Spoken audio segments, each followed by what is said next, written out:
think Biden and Trump are both going to be on the ballot this Yes. coming election? You think? It'll be Trump. Yes. And you think it'll be Biden? Yes. I think that there's a lot of free money in prediction markets that you can go bet right now that it, you can still get like 80 cents on the dollar, I think, or something like that. And I think that's like free money. Do you think it'll be Biden and Trump? I do, but I was because I got called on to do that Piers Morgan show over Trump and Biden, and I was reading a bunch of articles beforehand just to see if there's anything new going on. And apparently, a lot of Americans aren't really sure right now. Like the average opinion, a lot of Americans aren't sure if Trump or Biden are going to be on the ballot. Yeah, that's one of my favorite things. I agree. I've seen this where like something like 25% of Americans just straight up don't believe it will be Biden and Trump. Even I don't believe it's not. It's kind of hard sometimes when I look at him. Who Like, do you think's going to be in place of Biden or Trump? I can understand. It would probably be Nikki Haley if it's not Trump. You don't think it'll be Haley? Who do you think's going to step in between? there's no good answer to that. The Republican Party is in shambles right now. I agree. Like, That's because true. if Trump drops and Haley, like if Haley joins, then it would be a third party. Trump would just run as a third party, and it would because the average Trump Republican is not following Nikki Haley anywhere. No, for even sure if not. if like Trump gets hit by a bus or something and dies or whatever, His ghost will be Trump, elected. Air Force Trump, whatever, his plane blows up and God. whatever happens, he has a heart attack, he dies. Even then, the MAGA wing will get behind somebody other than Haley. Yeah, That they would be hate the her. end of our country. I think all resources, the most important thing we can do for our national security right now is ensure the health and safety of Donald Trump, because if he dies in any way possible, oh my God, The it is riots. over. It doesn't The conspiracy matter how he theory? dies. Yeah, it would be unbelievable. He could have a heart attack, and people would actually think that Biden got the death note and killed him that way. Like it would be completely over. Or if he has an overdose in a hospital, people are going to think Hunter Biden snuck, crack cocaine into his IV or He whatever. could It would just die be, on camera, live on Twitch with a heart attack, and say, "I'm dying of a heart attack, and nobody else is doing this Yeah. to me," and people would still think it's If you thought QAnon was bad, then Jesus. Yeah, whenever Trump does, kick the bucket, that's going to be a bad one. yeah. But I mean, Democrats have a similar thing where like generic Democrat always polls better than whoever is the current president, right? Generic Republican polls better. But the issue with the Democrats is two things.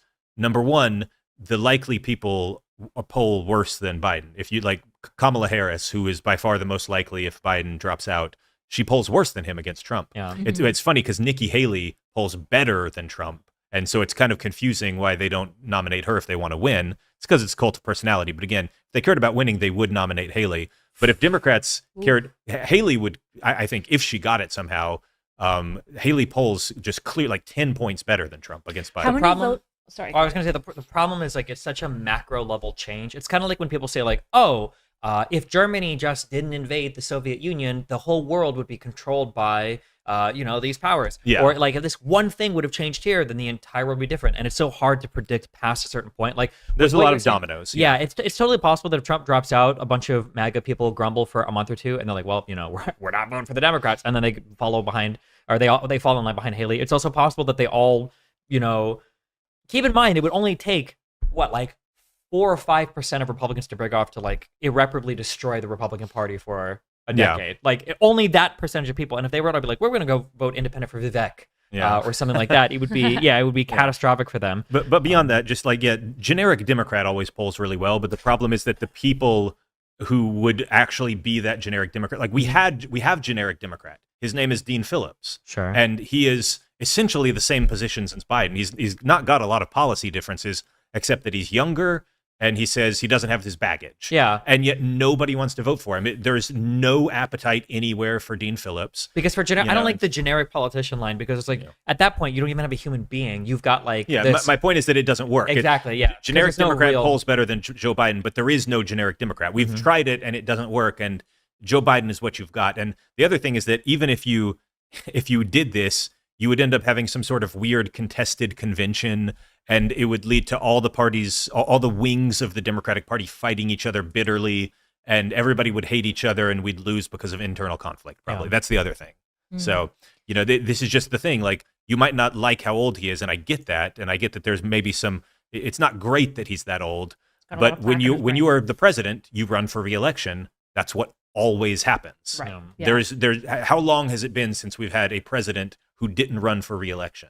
How many voters do you guys think? I'm super curious, obviously, especially because the two-party system is just quite novel to me and quite interesting, actually. How many voters do you think that maybe would fall right now into the Nikki Haley camp that are conservative might end up voting for Biden because of their distaste for Trump itself? Or do you think those voters would inevitably, if Trump is there, would they just abstain and not vote, or would they vote for Trump out of like begrudging partisan solidarity?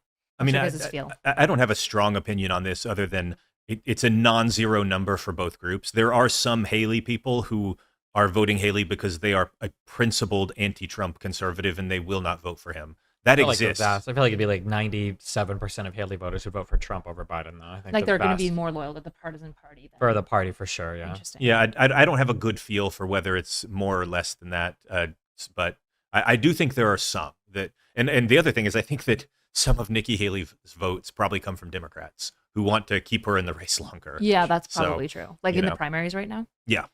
Do you guys? I guess maybe if I can broaden it, this is kind of a side tangent. So tell me if you don't want to talk about this, but the two-party system is interesting in and of itself. Do you guys see ever the American system splintering away from a two-party system? Like, is there enough counterbalances within your three branches to do that? Like if Trump became a third party, would that spark like this revolution where now like three, maybe four parties begin to exist? Or do you guys see the country staying two-party kind of indefinitely? I mean, there's an interesting law of political science, and I forget the name of it.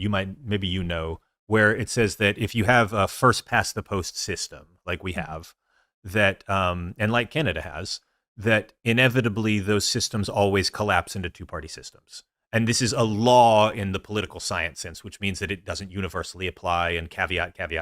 It's like a social science law. But it is a pretty strong-ish result throughout the democratic world that first past the post systems tend to be that way. America is that way.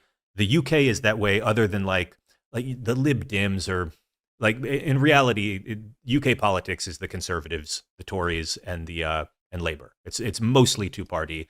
And like in India, you see like, again, there's regional parties in India, which complicate it a little bit. Like one Indian state will have a special party just for that state. But in general, it's the Modi party versus Congress. And like, those are the two.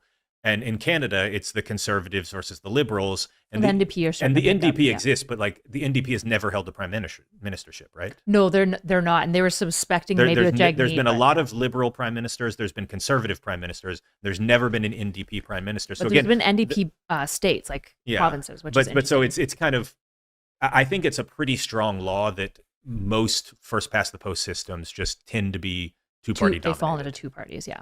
Okay. It's not universal. There's exceptions, but you know. Yeah, that's super fair. I think coalition governments suck.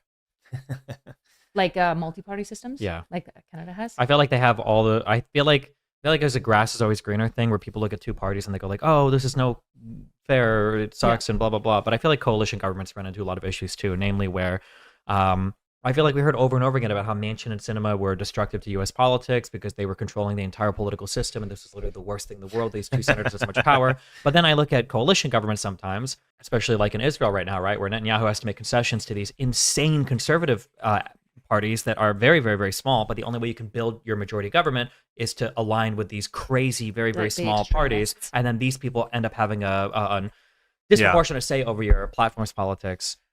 Which is very frustrating. I'm not saying necessarily one is better, one is worse, but I think sometimes people overhype the coalition governments or overhype these multi-party systems. They think they'll solve every problem, but they have problems in and of themselves. So. I do think it's funny how the most successful like third parties in first past the post systems are almost universally like regional ones, like the Bloc Québécois in Canada, which is just a bunch of angry Quebecers, French people who have weird French language issues that nobody else in Canada cares about. In the UK, it's the Scottish National Party, the SNP, which has won Scotland a ton of times and always gets a bunch of seats.